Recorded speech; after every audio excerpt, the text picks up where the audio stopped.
Muy buenos días. Son las 9 en punto de la mañana de este viernes 9 de mayo del año 2025. Y en este momento usted está viendo En Conexión por TVV Network y escuchándolo por Éxito 107.1 FM en Miami por HD2. Hoy 9 de mayo, día de San Isaías, de San Pancomio y de Santa Luisa de Marilac. En el calendario astrológico de Enrico Mariani tenemos a la luna creciente en Libra, luna de paz y armonía, luna de equilibrios, luna de reconciliaciones, luna en la que todas las partes pueden llegar a acuerdos, en las que todas ellas serán beneficiadas. Y esa luna cambiará mañana a las 3:58 de la tarde cuando entrará creciente en Escorpio. Y en Escorpio permanecerá por el resto del fin de semana. Luna de bajas pasiones, pero buena para arrancar y destruir y eliminar todo aquello que no sirva, todo aquello que sea dañino. Por el día de hoy, luna creciente en Libra, sol en Tauro. El 9 de mayo de 1605 en España se publica la primera parte del ingenioso hidalgo Don Quijote de la Mancha, de Miguel de Cervantes Saavedra. Día fundamental, no solo para la literatura en español, sino para la literatura en general. El 9 de mayo de 1960, Estados Unidos es el primer país que legaliza la píldora anticonceptiva. El 9 de mayo de 1962, en medio de la violencia de la izquierda en Venezuela, Rómulo Betancourt decreta la ilegalización del Partido Comunista de Venezuela y del Movimiento de Izquierda Revolucionaria, MIR. El 9 de mayo de 1994, Nelson Mandela hace historia al convertirse en el primer presidente negro de Sudáfrica, marcando así el fin del ominoso apartheid y abriendo un camino histórico para su país. El programa que hemos preparado para el día de hoy, por supuesto hay que iniciarlo en el Vaticano con Marinelli Stremamuno, quien nos ha acompañado a lo largo de toda la semana. ¿Cómo ha sido? Porque sería bueno con Marinelli conocer los entretelones, los intríngulis que llevaron a esta coronación. Después vamos a conversar con Álvaro de Juana, ya había estado con nosotros antes. Él es especialista en la historia del Vaticano y con él vamos a hablar de León XIV. ¿Quién es el cardenal Robert Francis Prevost, el nuevo papa? Y vamos a tocar la relevancia que tiene el que haya escogido el nombre de León. El último León XIII fue el papa que decretó el compromiso social de la Iglesia Católica. Después vamos a conversar con el economista José González. Con José tenemos muchos temas para abordar. En primer lugar, los acuerdos en los decretos del presidente Trump para facilitar la inversión de capitales extranjeros en Estados Unidos. También vamos a tocar la decisión de la Reserva Federal de mantener las tasas de interés y la preocupación manifestada por el señor Jerome Powell de que se eleven los índices de inflación y de desempleo, además de los acuerdos que se han hecho en el mundo, los acuerdos comerciales recientes. El foro de hoy, la emoción como un hecho colectivo, el poder de la imagen, porque por primera vez pudimos ver el momento del Papa en primer plano. Había una cámara que le tomaba de perfil y allí pudimos darnos cuenta de ese hombre sencillo que estaba visiblemente emocionado en ese momento. Este foro lo vamos a tocar desde el punto de vista religioso con el padre Alfredo Infante, provincial de los jesuitas en Venezuela, y con la psicóloga Iraida Moreno Luna en Ciudad de México. Después vamos a conversar aquí en Miami con Jorge Cancino, el editor de inmigración de Univisión. Para todos tener la Green Card, llegar a la residencia es una meta importante, pero ya en tiempos de Donald Trump eso no es una garantía, porque esa Green Card se la pueden revocar. Y vamos a cerrar conversando con Gabriela Caballero, la autora del libro de relatos El tren de los invisibles, que ha sido premiado con medalla de oro en el Florida Book Awards. Ese, pues, el programa que hemos preparado para ti en el día de hoy. Y a las 9:05 de la mañana vamos entonces con nuestro editorial de hoy. El Espíritu Santo elige al Papa. Así dice el dogma. Los terrenales de poca fe pensamos que en realidad eso es un decir, porque al Papa lo eligen cardenales que en definitiva, por más príncipes de la Iglesia que sean, son hombres de carne y hueso, con debilidades, intereses, parcialidades, y según esos elementos, pues deciden quién debería ser el próximo Papa. Sea de una manera o sea de otra, el hombre que salió ayer al balcón en San Pedro, pues quizás sea el ideal, el indicado. Lo eligieron los cardenales como intermediación del Espíritu Santo. Vamos a aceptar el dogma de fe. ¿Quién salió al balcón? Un hombre oriundo de Chicago, proveniente de un hogar humilde, hijo de un norteamericano y de una española hija de migrantes. Según hemos sabido, los abuelos del actual Papa provenían de Nueva Orleans, gente como llaman creol, y estamos hablando pues de un hombre norteamericano de Chicago, del centro del país, hijo de inmigrantes y que entró muy pronto al sacerdocio. Pero cuando entra al sacerdocio lo hace en la orden de los padres agustinos, los que siguen las enseñanzas de San Agustín, y le envían al Perú, donde pasa 40 años, donde comenzó como misionero y terminó como obispo. Eso le da a él una condición especial. Es el hombre que practica la misión, practica la evangelización desde sus principios. Después de ser obispo, le llevan a Roma, donde entra en la curia romana y el Papa Francisco le hace cardenal, no hace mucho, apenas en el 2023. Este hombre es el que ayer vimos extraordinariamente emocionado, humanamente emocionado, un hombre humilde, tímido, como nos han dicho, frente al balcón, dando un mensaje de abierta paz. Hay algo interesantísimo.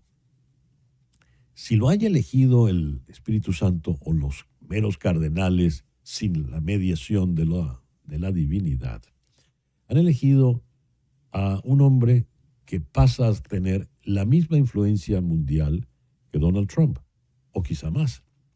Me refiero, Donald Trump, hasta la llegada de León XIV, era el norteamericano, el estadounidense más influyente y más importante en el mundo. Ahora le entra a hacer sombra a alguien que representa valores bastante contrarios. Defiende la migración.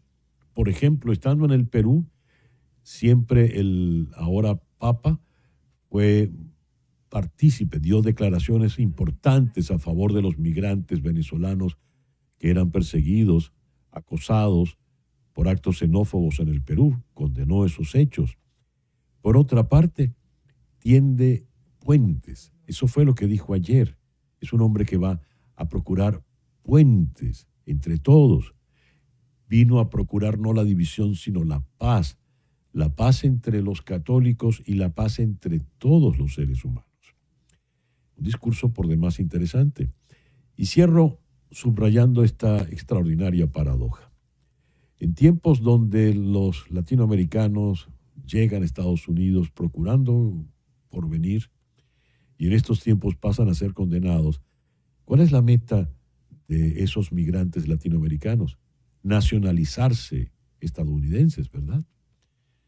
Pues tenemos el caso insólito de un estadounidense que decidió nacionalizarse latinoamericano, porque él se nacionalizó, adoptó la nacionalidad del Perú. y ahora es el nuevo Papa. Dios le bendiga y el Espíritu Santo también, por el bien de todos nosotros. 9:10, una pequeña pausa y ya regresamos con las noticias más importantes del día de hoy.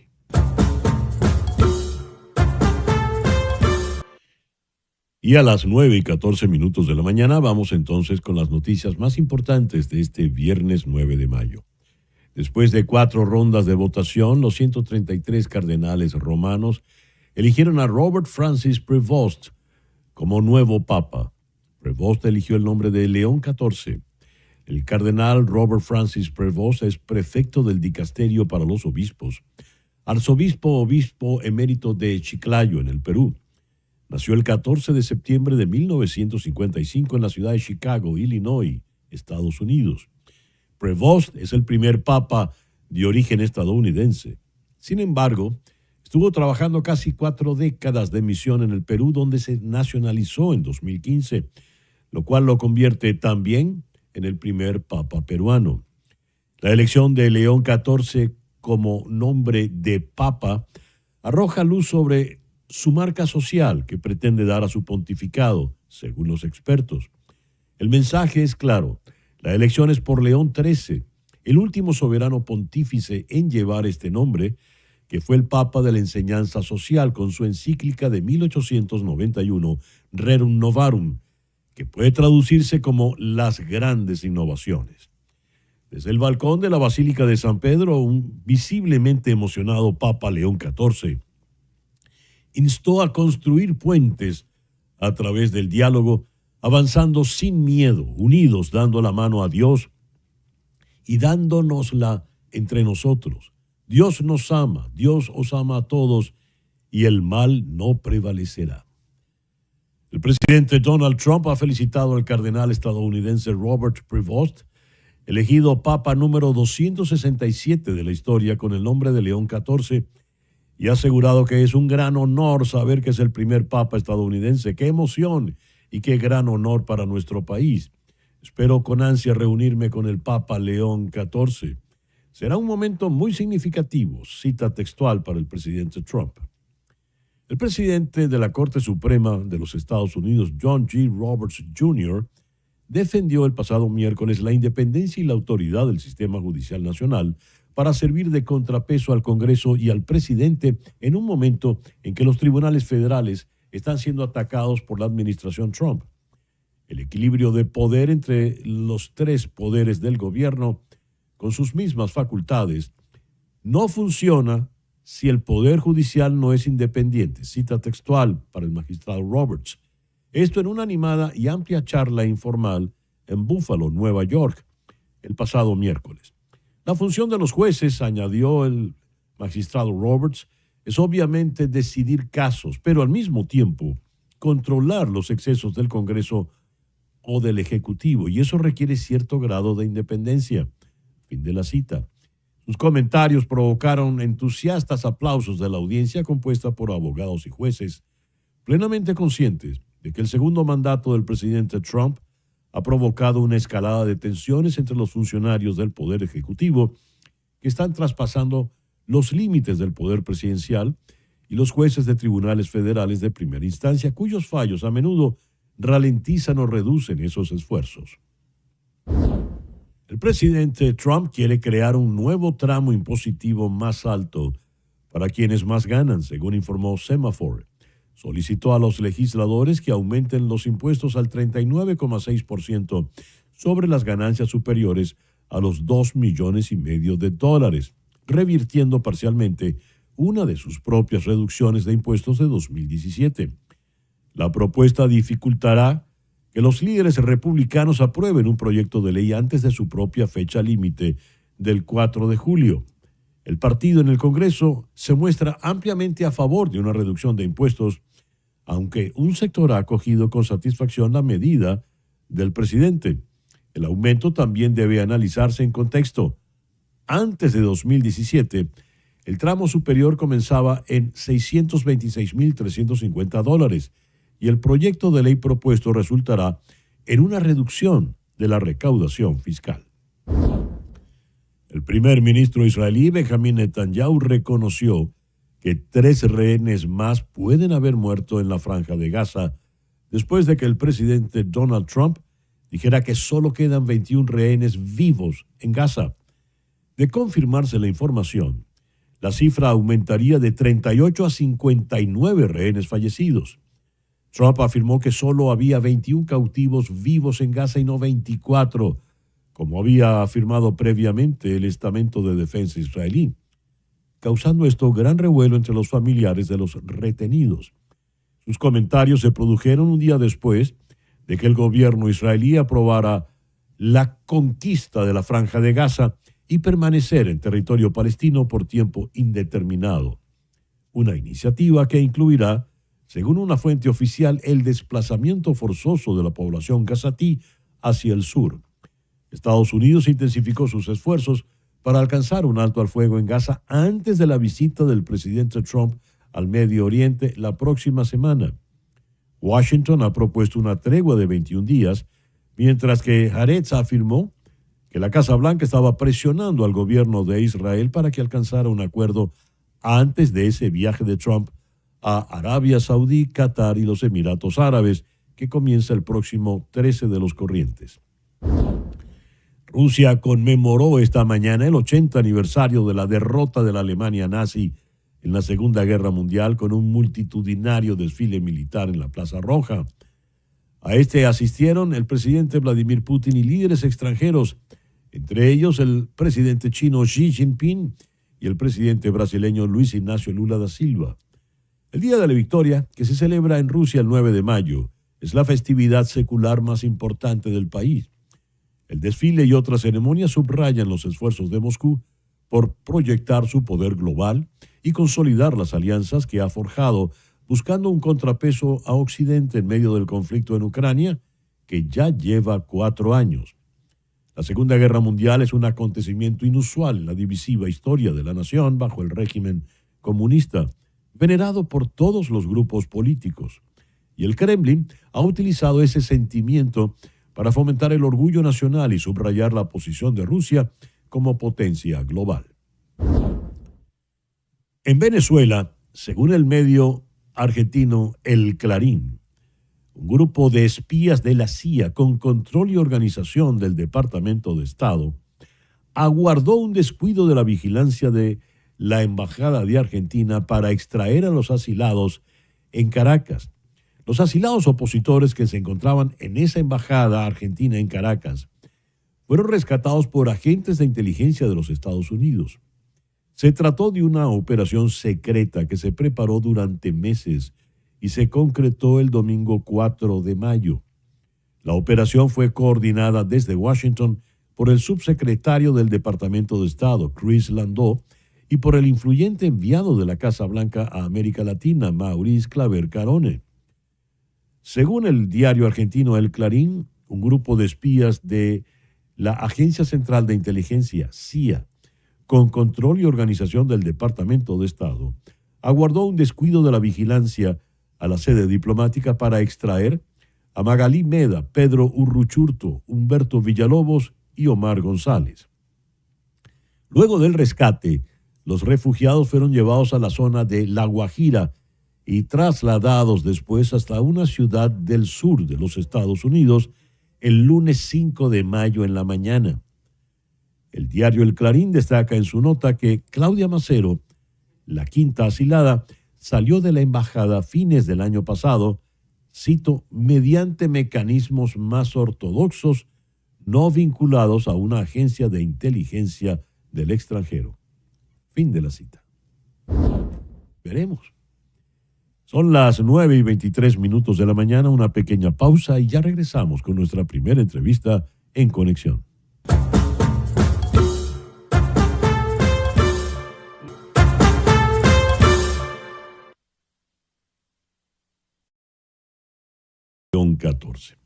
Voy a leer acá el siguiente perfil.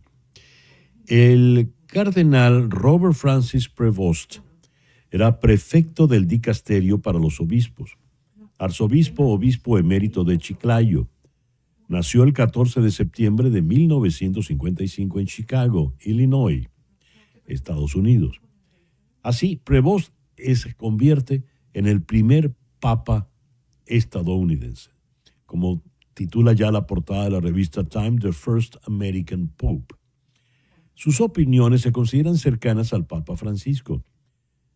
Pasó muchos años como misionero en el Perú antes de ser elegido jefe provincial de los agustinos durante 2 mandatos consecutivos.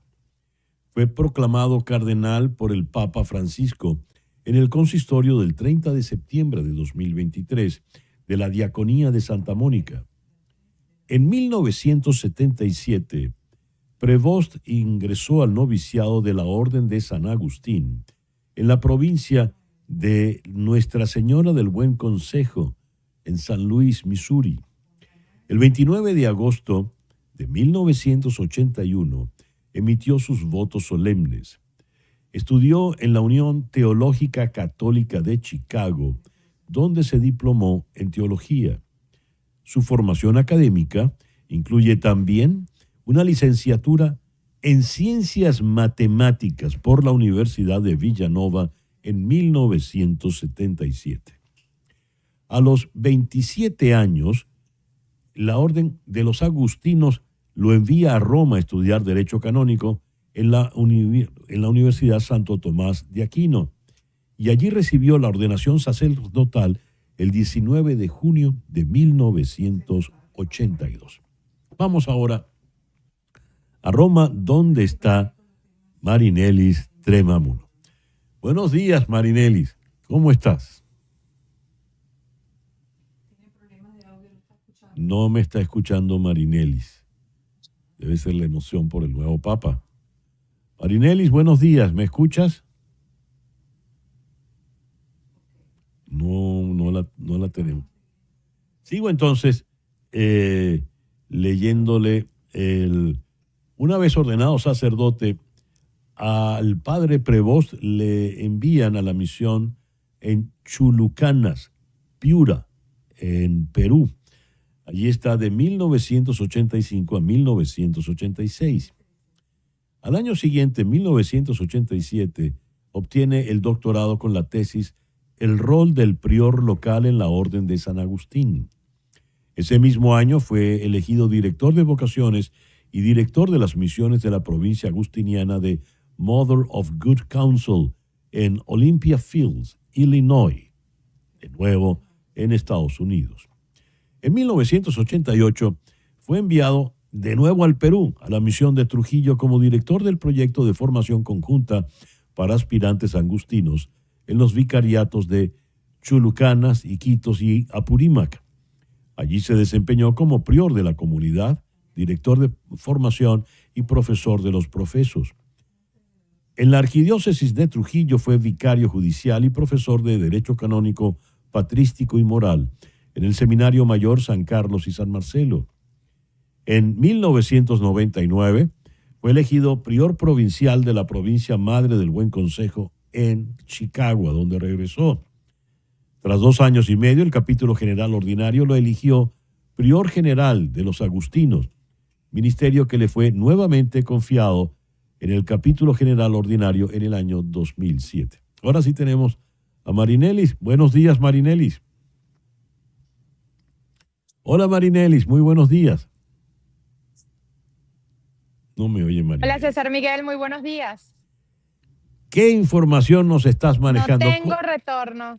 No tiene retorno. No tengo retorno. No me está escuchando Marinelis, a ver si podemos resolver este inconveniente. No. Vemos allí un día precioso, muy soleado, un día primaveral. Para ella ya es la tarde. En Roma está evidentemente en la plaza de San Pedro. Ella no escucha a César. Ahorita, sí. Ahora sí te oigo, pero cuando me pones con César, no sé por qué. El problema es de ustedes. El problema es de nosotros. Seguramente el problema es de nosotros. A ver, ¿me escuchas ahora, Marinelis? Marinelis. No te escucho. No me está escuchando, Marinelis. Bien, vamos a resolver el problema. Mientras lo resolvemos, en el año 2013, el padre Prevost regresa a Chicago para ejercer como maestro de los profesos y vicario provincial. Y allí está hasta el año siguiente, cuando el Papa Francisco lo nombra administrador apostólico de la diócesis de Chiclayo. Y entonces es cuando el padre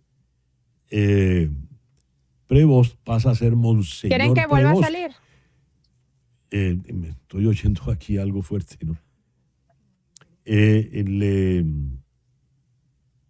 Lo nombran, pasa a ser entonces obispo, pasa a ser monseñor allí en la diócesis de Chiclayo.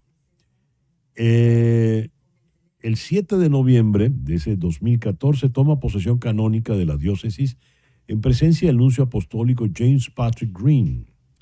Le ordenan como obispo el 12 de diciembre, día de la Guadalupe, en la catedral de su diócesis. Y fue obispo, perdón, es que con tantas señas me pierdo, ¿no? Fue obispo de Chiclayo a partir del 26 de noviembre del 2015. Luego, en el 2019, el Papa Francisco lo nombra miembro de la Congregación para el Clero y miembro de la Congregación para los Obispos en el 2020. Y el 30 de enero del 2023 es cuando el Papa Francisco lo nombra prefecto del Dicasterio para los Obispos y presidente de la Pontificia Comisión para América Latina. Y es entonces, en el 2023, cuando le hace cardenal. Habrán notado, tuvo el grueso de su vida sacerdotal, de su vida religiosa, fue como sacerdote, como misionero. Es muy tarde ya cuando le hacen obispo y prácticamente fue hace 2 años que le hicieron cardenal y ahora es el Papa. Vamos a hacer una pequeña pausa. Al regreso confiamos en que se resuelvan los inconvenientes técnicos y podamos ir directamente al Vaticano. Son las 9:35, esto es En Conexión.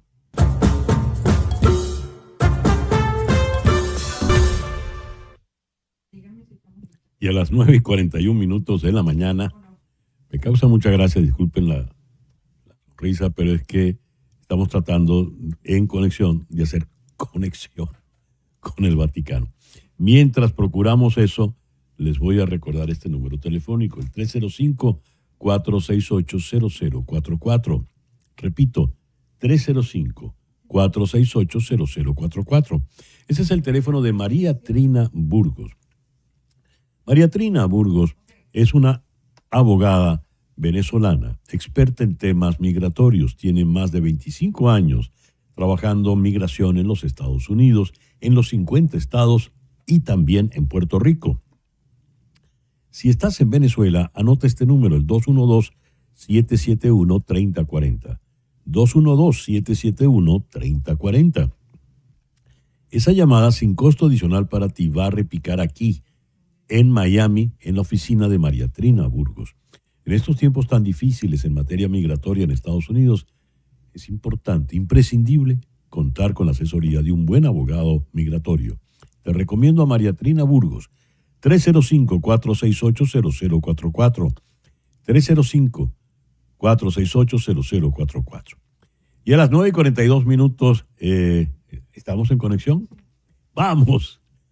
A el Vaticano con Marinelis Tremamuno. Marinelis, buenos días. Ahora sí me oyes. ¡Qué maravilla! Ella me está oyendo, pero yo no la oigo a ella. Esto es increíble. Ahora sí, para ver, Marinelis, habla, a ver. Ahora sí me oyes. Aleluya, ahora sí te estoy escuchando. Aleluya, viva la tecnología. A veces nos conecta, otra vez nos desconecta. Sí, y siempre nos angustia. Marinelis, cuéntanos cómo fue ese día de ayer y qué tenemos hoy. Ya sabemos que el Papa dio su primera misa como tal en la Capilla Sixtina ante sus hermanos cardenales. ¿Qué nos dices? Sí, bueno, inició por la crónica de ayer. Fue muy emocionante la llegada de esa fumata blanca que no la esperábamos tan rápido, nos sorprendió a todos. En la cuarta votación, por eso fue un poco más temprano que la del día anterior. y eso también creo que es una señal del consenso que permitió la elección de León XIV. Además, vimos a un hombre que salió a la Basílica de San Pedro, al balcón de la logia central, para saludar al pueblo que lo esperaba allí. Perdonen, pero tengo un retorno terrible que no logro. Adelante, continúas, te estamos escuchando bien. De cosas, ¿no? Ahí en sectores radicales, estoy leyendo acá en las informaciones en las redes, aquí en Estados Unidos ya hay críticas hacia el Papa y críticas que no, sin que haya aparentemente por su discurso a favor de los pobres, a favor de la migración, por su discurso pues inclusivo. Y es increíble que haya críticas ya cuando todavía no ha podido hacer ninguna gestión. El reloj nos dice que son las 9:45 de la mañana. Vamos a hacer una pequeña pausa y regresamos, aunque no al Vaticano.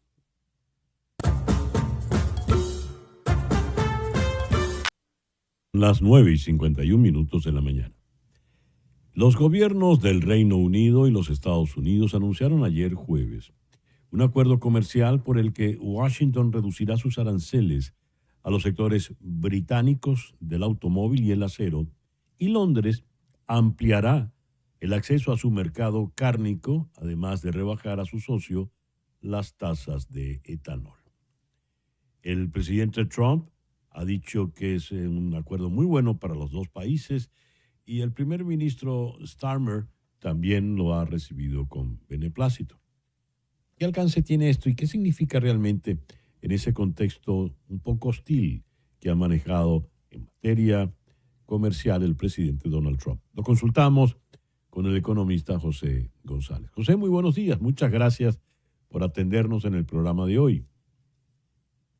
Buen día, César Miguel. Un placer siempre.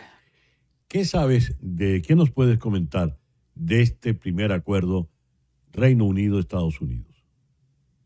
El consenso de la reacción es que no es un acuerdo per se, es el diseño, las ideas alrededor de lo que debería ser un acuerdo. De hecho, no se firmó en el anuncio que hizo el presidente Trump, en el que conectó por el teléfono al primer ministro británico, no se firmó nada concreto. Son más bien lineamientos de lo que debería ser un acuerdo con el Reino Unido, con el que los Estados Unidos siempre han tenido una relación privilegiada y cercana. Y la primera lectura en las primeras 48 horas de este primer anuncio es que va a ser difícil que se repita, porque entre otras cosas los Estados Unidos tienen un superávit comercial con Gran Bretaña.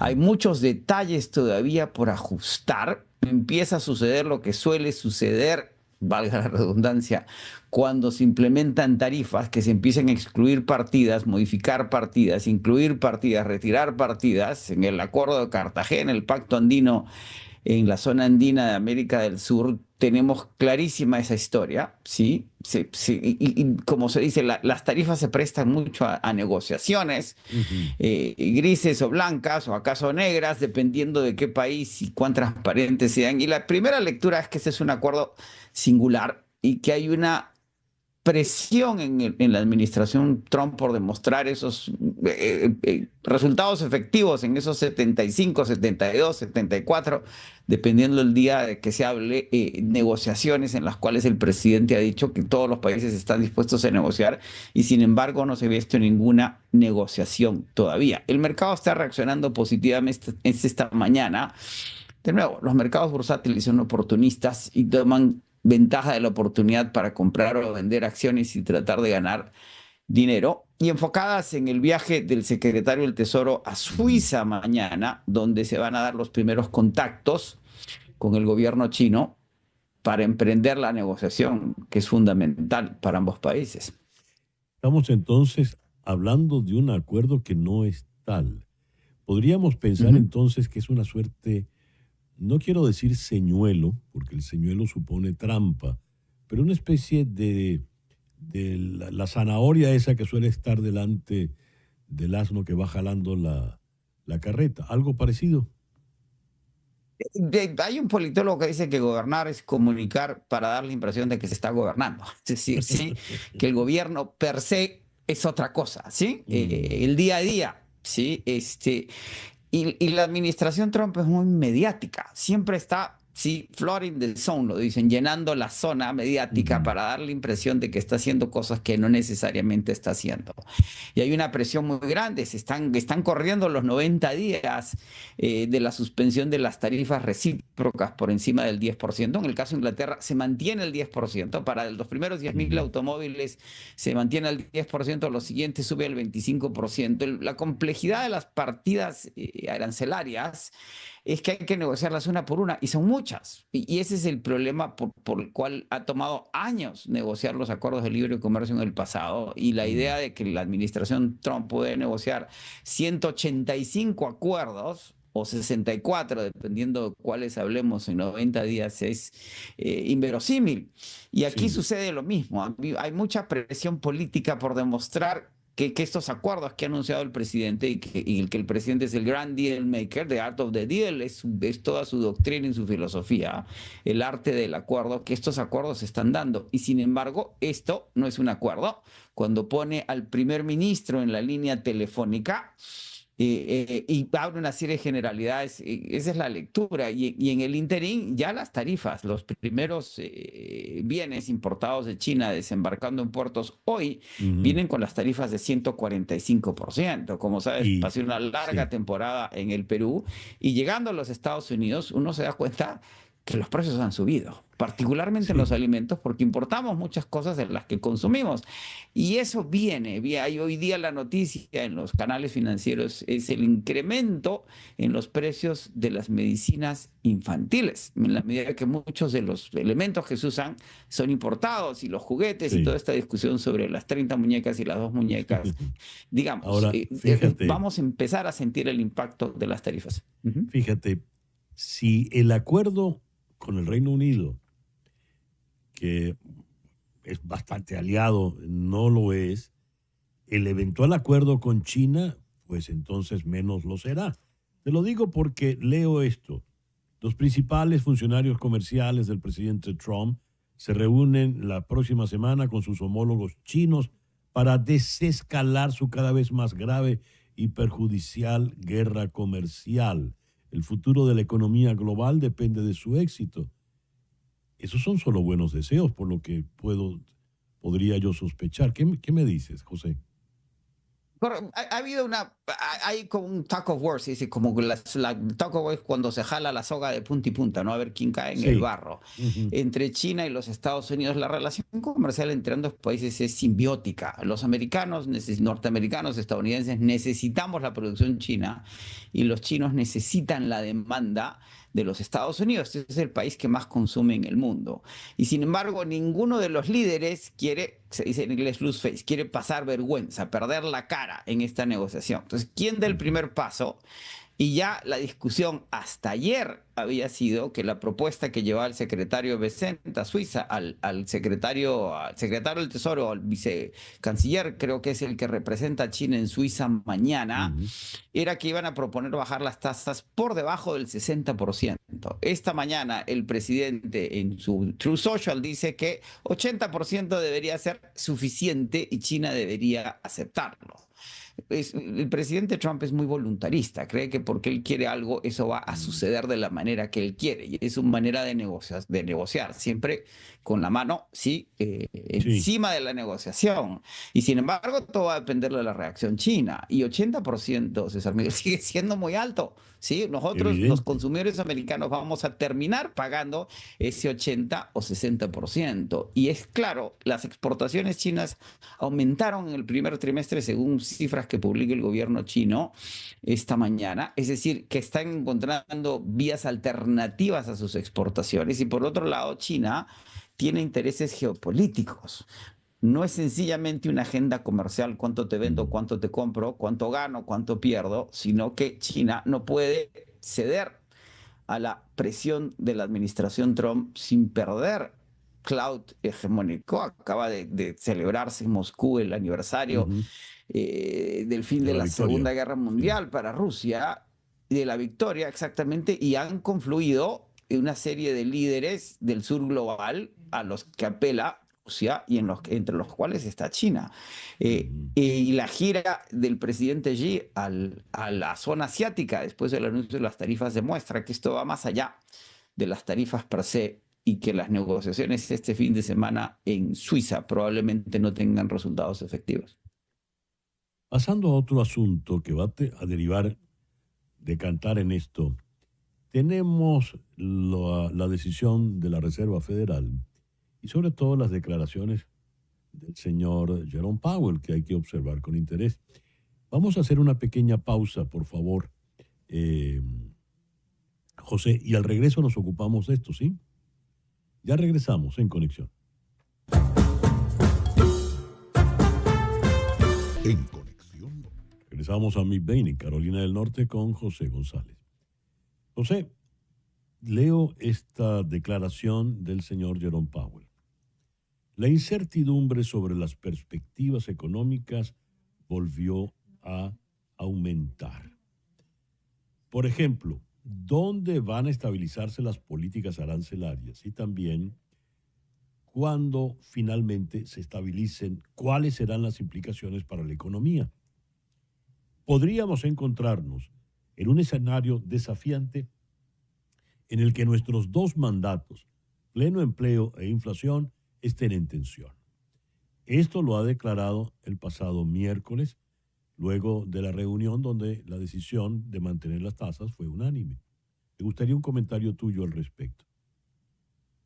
Básicamente hay una tensión continua entre el presidente de la Reserva Federal y el presidente de los Estados Unidos. El presidente Trump volvió a comentar luego la decisión que Powell es tonto y que no está tomando las decisiones que debería. Esa tensión que había causado ansiedad en el mercado no la incrementó esta semana, pero es muy claro que la decisión de la Reserva Federal frente a la incertidumbre económica financiera que representan las tarifas, no va a cortar las tasas de interés como lo hizo durante la pandemia o la crisis hipotecaria, porque esto es, como se dice en inglés, un man-made crisis, una crisis hecha por una decisión personal y política. Y lo que la Reserva Federal aparentemente siente, es lo que hay que leer entre líneas, que bajar las tasas en esta circunstancia es estimular un comportamiento desde el Ejecutivo que lo que va a hacer es afectar la economía.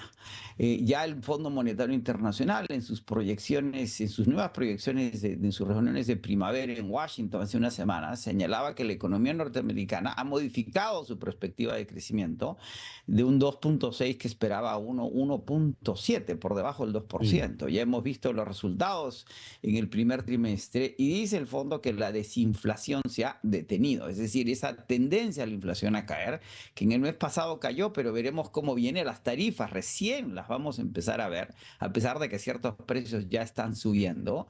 Y lo que vamos a ver es una economía que desacelera y una inflación que podría empezar a retomar su tendencia alcista sin llegar a ese 9% de hace 3 años. Y eso es lo que precisamente preocupa a la Reserva Federal, que si tiene que vigilar la inflación y el empleo, pues estas dinámicas van a afectar ambas cosas. ¿Y qué tendría que hacer la Reserva Federal si la inflación retorna? Subir las tasas, no porque incrementa el desempleo, bajarlas, no porque favorece la inflación y el comportamiento en función de las tarifas.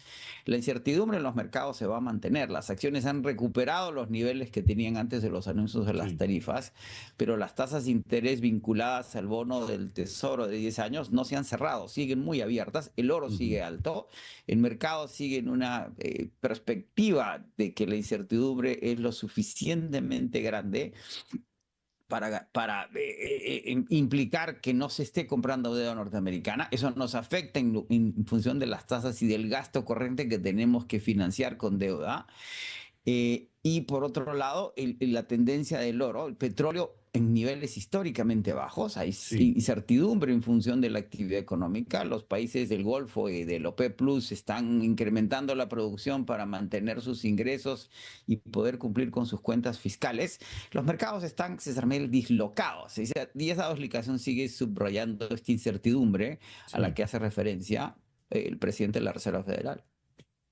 Yendo a otro punto, porque pareciera, Trump le dice a Powell, baje las tasas y pagos, le podría responder, despeje la incertidumbre y decida de una vez qué va a hacer con los aranceles.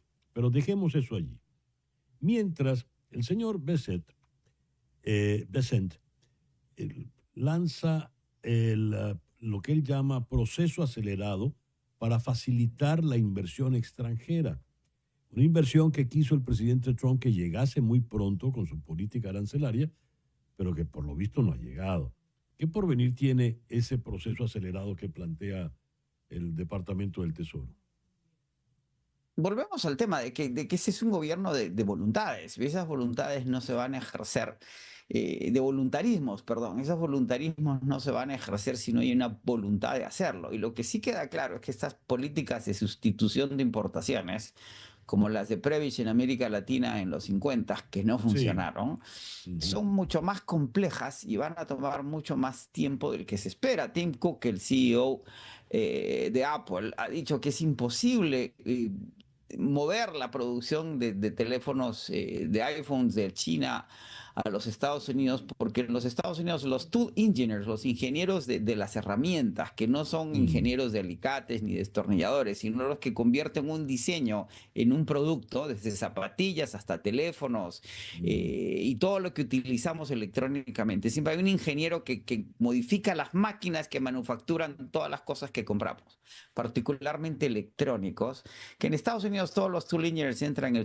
una sola habitación grande y que en China hay suficientes tool engineers para llenar varios estadios. Eso en términos del capital humano. Todo el tema es el costo de la infraestructura.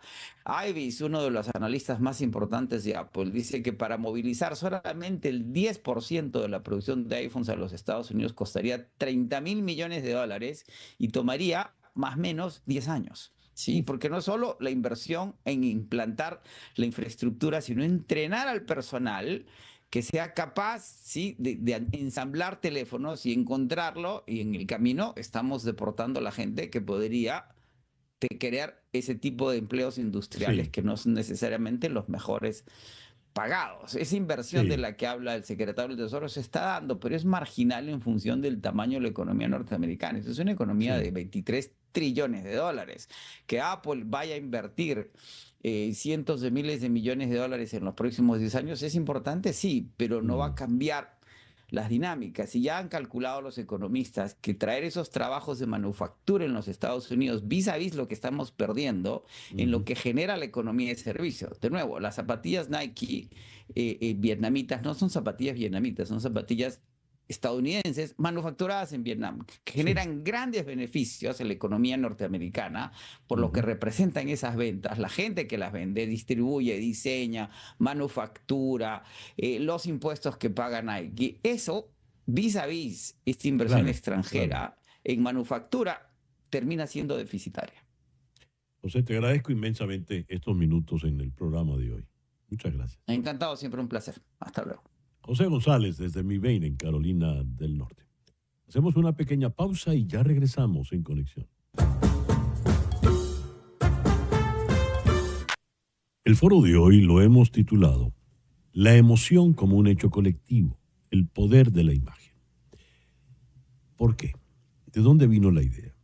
A todos nos impactó, creyentes o no creyentes, esa imagen. La cámara estaba muy cerca y pudimos tener un primer plano del perfil del Papa León cuando recibía los vítores de la multitud en la plaza de San Pedro, y él tenía apenas minutos de haberse asumido como nuevo Papa de la Iglesia Católica. Es un hombre sencillo y esa emoción pues nos igualó a todos. Todos estábamos en el mismo plano. ¿Qué es la emoción como un fenómeno colectivo? Habida cuenta que estamos hablando de un sacerdote, de un hecho religioso, a este foro hemos invitado al educador, teólogo Alfredo Infante. El padre Infante es actualmente el provincial de la Compañía de Jesús en Venezuela y es necesario observar el aspecto psicológico que supone esta emoción colectiva. Para ello hemos invitado a la psicóloga Iraida Moreno Luna, quien está en Ciudad de México. Muy buenos días, Alfredo, muy buenos días. Iraida, muchísimas gracias por compartir con nosotros en el día de hoy. Por razones obvias, hay que comenzar con el sacerdote en la mañana de hoy. Habida cuenta que esta reflexión, que puede valer para cualquier otra actividad, viene por el hecho de ver por primera vez a un papa realmente emocionado. ¿Qué dijo esa imagen ayer al mundo? Y digo el mundo, Alfredo, subrayo el hecho colectivo. No, creo que esa imagen impactó no solo a los católicos. Por favor, comenzamos con el Padre Infante. Muchísimas gracias por la invitación, César Miguel. Para mí es un gran honor estar aquí. Lo primero es el hecho mismo de llorar en sociedades, diríamos que son machistas por lo regular, y quieras o no, la figura del Papa es una figura que se liga a una religión de una tradición patriarcal importante, y también en los imaginarios religiosos la religión está ligado muchas veces a la templanza, al no llorar, ¿no? Entonces, el poder expresar la emoción, que la emoción de llorar y el llanto, bueno, yo que soy maracucho, sabemos que el llanto tiene mucho lenguaje, ¿no? Es el lenguaje de la expresión más profunda del corazón, cuando expresamos la alegría, cuando expresamos tristeza, cuando queremos desahogarnos. O sea, el lenguaje de las lágrimas es muy simbólico y tiene mucho significado, ¿no? Y en este contexto, por supuesto, ver a un patriarca de la iglesia, a un papa, ¿verdad? Una figura, además, el papa tiene un rostro sereno, pero también es de mandíbula fuerte, ¿no? Y eso da como, y el verlo llorando, creo que hay una conexión importantísima de cómo es su corazón. Yo creo que las lágrimas, yo suelo decir que las lágrimas son el perfume del corazón, ¿no? Expresan mucho, ¿no? Y entonces, y eso conecta, la emoción conecta, es un lenguaje que conecta. Me gustaría ahora la lectura psicológica de esa imagen tan impactante que vimos ayer. Iraida, por favor. Sí. Hay una resonancia emocional en ese colectivo. Conectamos con los demás de manera profunda y significativa. Hay una cuando hablamos en psicología de resonancia, es porque algo nos está conectando con ese otro. Y en el colectivo, entonces hay una identificación con lo que estamos mirando. Me identifico hago simpatía, hago empatía con esto que observo. Hay algo común en mí que me identifica con ese otro y conecto. Entonces yo también me conmuevo, entonces yo también doy una respuesta positiva a esto que observo. ¿Qué significa positivo? Que yo puedo entrar en esa misma dimensión emocional de esto que se muestra y es congruente lo que sucede con lo que me pasa a mí interiormente. Y estoy de acuerdo con el maestro Alfredo cuando comenta de que las lágrimas son un lenguaje universal. A mí me gusta la visión que dice Bert Hellinger en relación a que todos somos uno en el sentido de que todos somos hijos.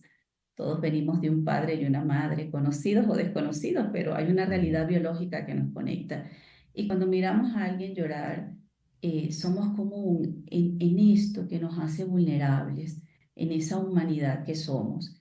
Y me encanta la metáfora de que las lágrimas son el lenguaje del corazón, porque efectivamente podemos llorar movidos por algo y no necesariamente el dolor, podemos llorar también de conmoción, de alegría, Claro. de frustración, impotencia, de asombro. Entonces, estoy de acuerdo en que este lenguaje común que universalmente pues, nos conecta con la vulnerabilidad humana, ¿no? Entonces, Sí. viene desde ahí, de esa resonancia emocional, cuando me conecto a través de la empatía y la comprensión. Estoy ahí, me identifico es algo común que nos une. Escuchando a Iraida, la psicóloga, podría yo decir, estamos hablando de cómo establecer lazos empáticos con un colectivo. Yo podría fríamente calcularlo y saberlo actuar, y ya sé que si me van a poner una cámara de tal manera y yo hago determinados gestos, voy a conectar con los demás.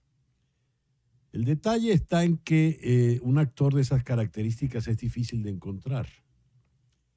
Y evidentemente pareciera que no es el caso del nuevo Papa. ¿Qué nos dijo? Y ahora sí, la pregunta te la hago a ti como sacerdote, Alfredo. ¿Qué te dijo a ti ese gesto del Papa en el día de ayer? A mí personalmente me remitió a varias escenas del Evangelio donde Jesús se conmueve profundamente, y en primer lugar la escena de Lázaro donde Jesús llora, ¿no? Llora, pero también la escena de María Magdalena en la resurrección, donde su llanto también es un llanto de profunda alegría. Por eso decía que las lágrimas son el perfume del corazón, que es un lenguaje universal y multisimbólico, ¿no? Y a mí personalmente, bueno, también en esta cultura en la que vivimos, ¿verdad? Que aunque se ha ido caminando a un mayor protagonismo de la mujer en la sociedad, gracias a Dios, pues todavía en nuestras instituciones y en nuestras sociedades el tema del patriarcalismo o el machismo, que es una deformación del patriarcalismo, Sí. Pareciera que el hombre no tiene derecho a llorar. Y entonces que una figura importante de la Iglesia Universal, que es el Papa, se conmueva y llore y se conecte desde el corazón con las masas, y con la feligresía y con toda la gente que los está viendo, pues creo que eso dice más que muchas palabras, ¿no? Es una Sí. conexión de corazón a corazón. Hoy en la neurociencia, una de las cosas que más se va descubriendo es que, en definitiva, la conexión entre la gente, de tú a tú, pero también entre la gente y las masas, pues hay una conexión, y que el corazón habla y se expresa a través del cuerpo y del lenguaje, ¿no? Ya. Entonces creo que esa figura, una figura universal, que se conmueva, que llore, en este caso diríamos de consolación, de alegría, pero yo me imagino también esa mezcla de alegría y temor, ¿no? Ante la responsabilidad, pues yo creo que ha sido un signo muy, muy esperanzador. El tiempo se nos ha acabado, así que le voy a dejar la palabra conclusiva a Iraida, porque quiero hacerte la misma pregunta. A ti ya no sé si eres creyente o no, pero profesionalmente, como ciudadana, ¿qué te dijo a ti esa imagen de ayer, Iraida? Habló de esperanza. Estamos en tiempos tan convulsos en el mundo que esa conmoción, estar allí también con templanza, a mí me produjo esa sensación que en este lenguaje de corazón que se manifiesta, me habló de esperanza, de decir que la Iglesia Católica, siendo pues una institución significativa pues para el mundo, aunque no todos profesen esa religión, pero sí tiene un impacto importante en la sociedad. Y entonces a mí me habló de esperanza, Qué me bien. habló de poder mirarnos con más conexión en lo humano en estos tiempos de redes y de tecnologías y de inteligencia artificial. Pues yo siento que hemos perdido la conexión Mm, con el mundo interior. Hay más información, hay más contacto con el mundo desde el punto de vista de estar informados, comunicados, pero eso no significa que estemos en ya. conexión con nuestro interior. Entonces me habló de Ujú. esperanza, esa imagen, de estar conectados con el mundo interior. Alfredo, Iraida, muchas gracias por compartir esta mañana con nosotros. El padre Alfredo Infante, provincial de la Compañía de Jesús en Venezuela, y la psicóloga Iraida Moreno Luna, allá en Ciudad de México. Gracias. 10:27 de la mañana, una pequeña pausa y ya regresamos en Conexión.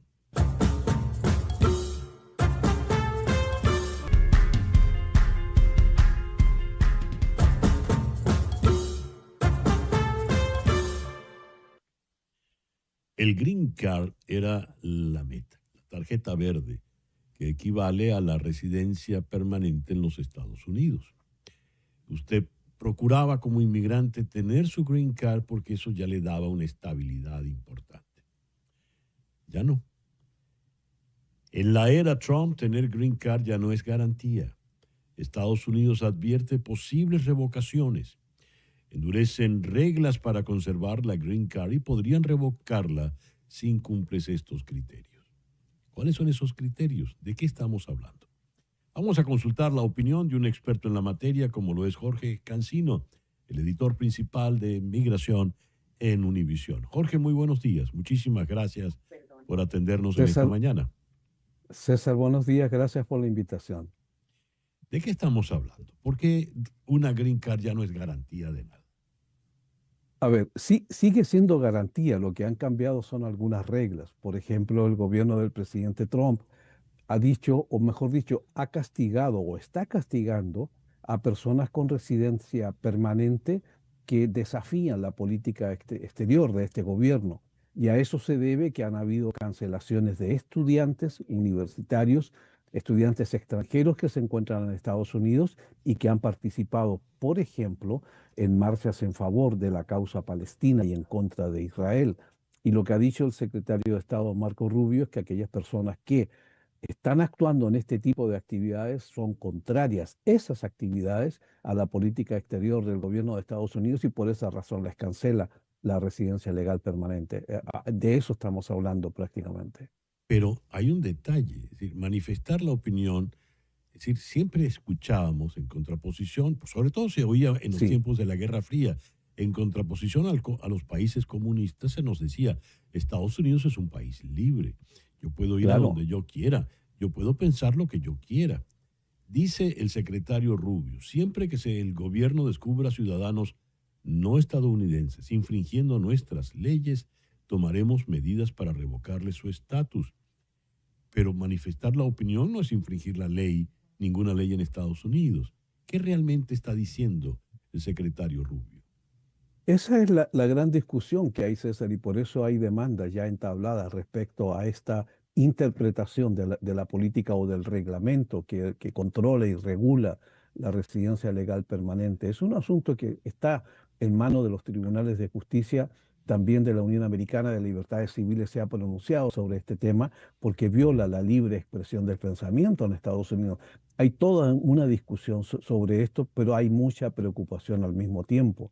Pero también no hay que olvidar que este gobierno utiliza los reglamentos vigentes que controlan el manejo de las visas en su máxima expresión. Por eso también se han visto casos de personas con residencia legal permanente que han cometido ciertas faltas y que hoy en día cada falta que se comete lo utilizan como un argumento más para poder cancelar esto, pero en el fondo lo que se está viendo, y es lo que coinciden muchos abogados con los que hemos hablado, en la utilización del reglamento con un fin político.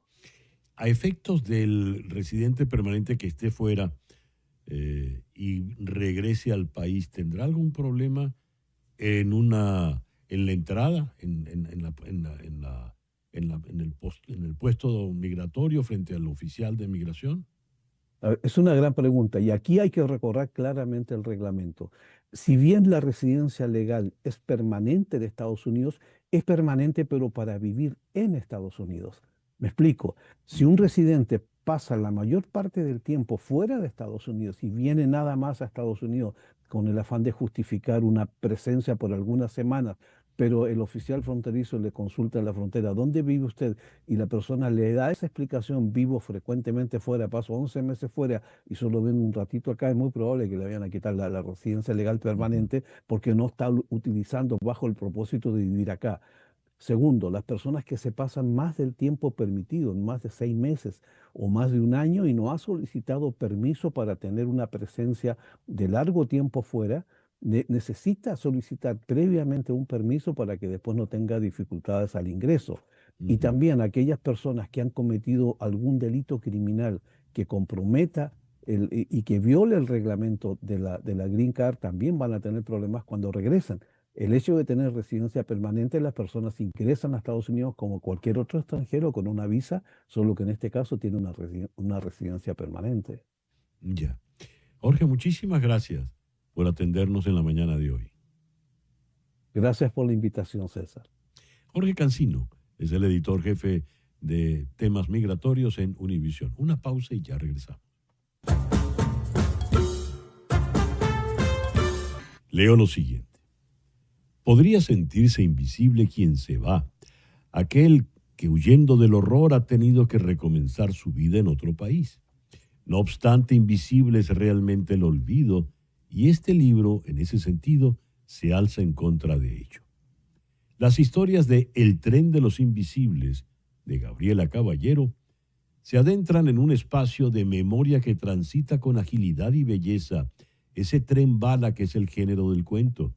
Y allí viajan personajes desarraigados, periféricos, luchadores o vencidos, cuyas vidas son rescatadas en estos dramas conmovedores y al mismo tiempo muy amenos.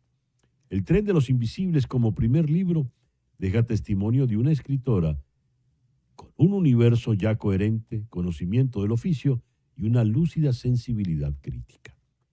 Esto lo ha escrito Fedosi Santaella, quien participa en el libro El tren de los invisibles como ilustrador de algunos de los relatos.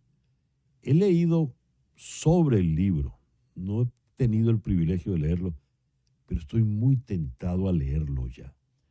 Antes vamos a conocerla a ella, a la autora Gabriela Caballero. Gabriela, muy buenos días. Gracias por atender nuestra invitación aquí en el programa. Buenos días, gracias a ti por la invitación. Muy honrada de estar aquí. Gabriela, te has ganado con este libro la medalla de oro del Florida Book Awards 2024 como mejor libro en español. Bueno, en primer lugar, enhorabuena, ¿no? A ver, Gracias. ¿qué dijo el jurado? ¿Por qué este premio?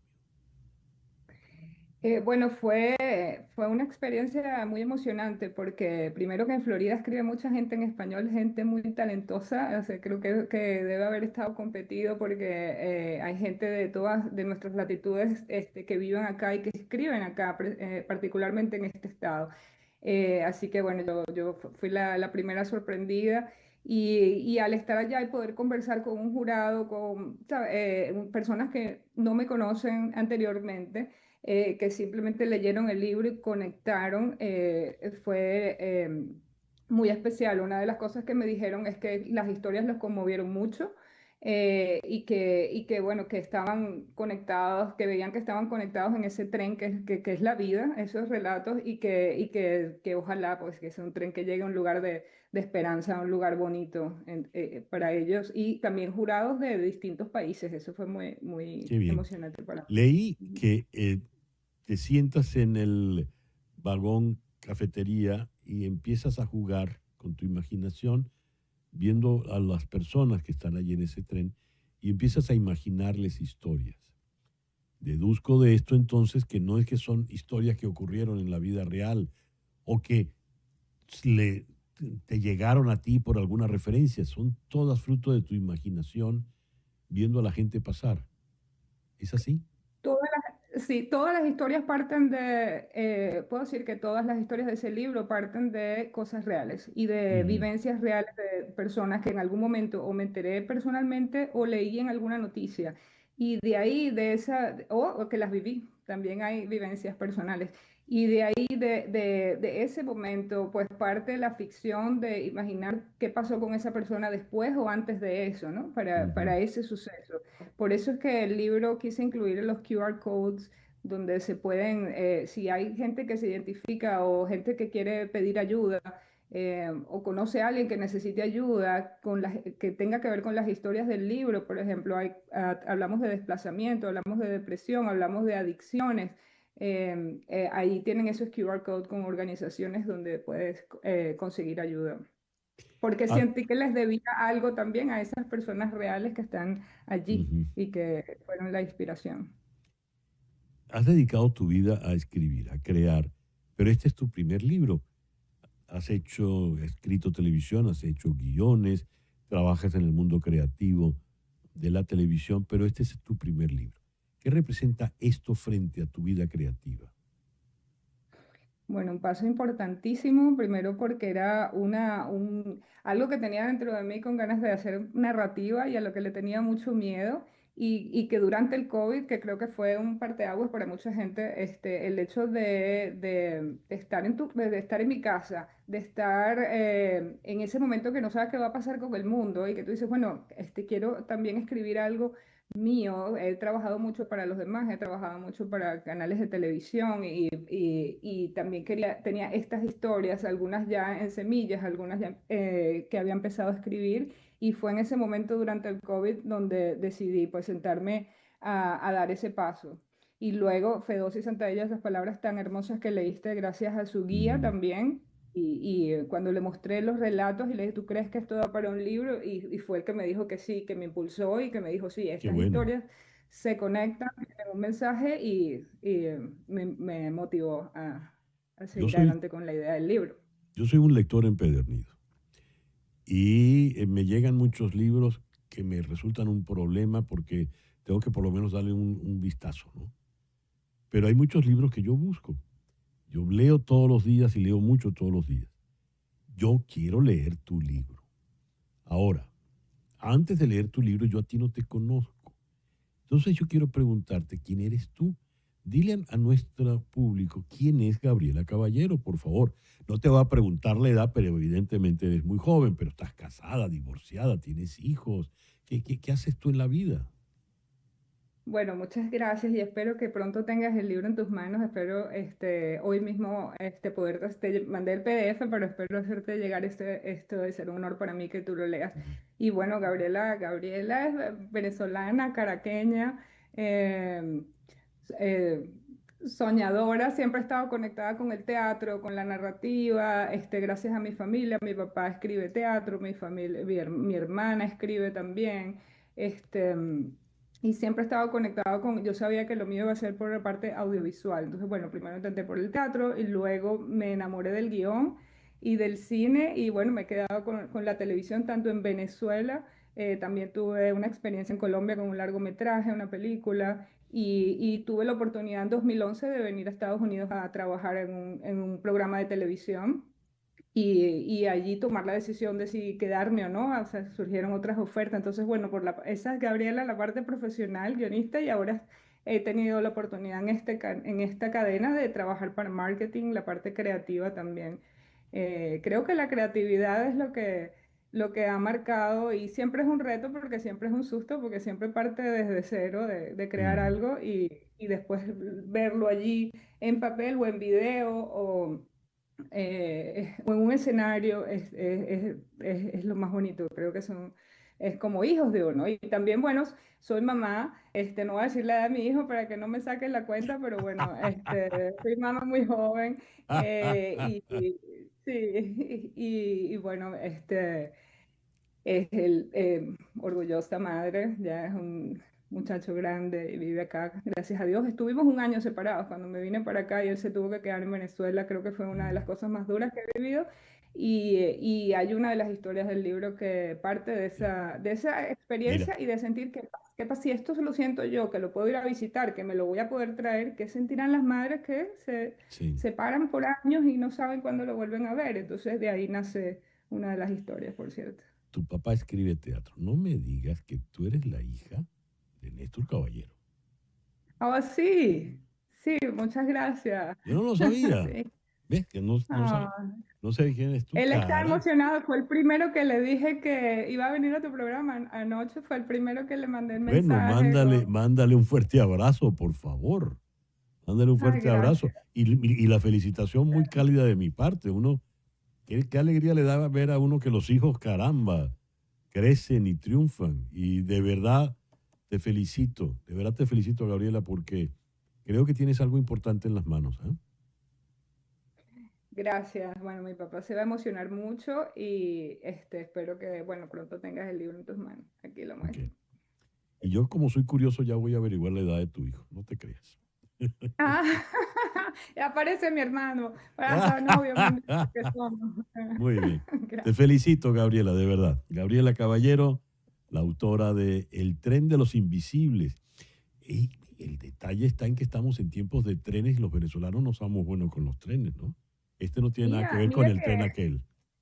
no tiene nada que ver y cuando empezó el libro en su proceso de publicación, de hecho se llamaba Los Invisibles y Fedossi fue uno de los que me sugirió cambiarle el nombre porque sí iba a parecer otra cosa, pero no, una de las historias sucede en un tren, es un tren en el metro de Nueva York Mm, y de ahí surgió el cambio, el tren de los Invisibles. Luego ha pasado todos estos otros mm, trenes y yo he dicho, bueno, no hay casualidades en la vida, ¿no? así es. Que se haya hecho esa mención, pero es otro lado del tren, otros vagones de trenes infinitos que no, Y otro tren. que espero que se puedan subir y disfrutar. Quería decir porque aparece que se consigue en Amazon, pero también en la página de La Pereza Ediciones, que es una editorial maravillosa. Por una pareja, la lleva una pareja, él es nicaragüense, ella es cubana, y le dan mucha oportunidad a autores nuevos, también tienen Muy bien. autores de renombre. La Pereza Ediciones, allí también lo pueden conseguir. Enhorabuena, Gabriela. Gabriela Caballero, El tren de los invisibles. Son las 10:50 de la mañana. Ya regresamos. Gracias.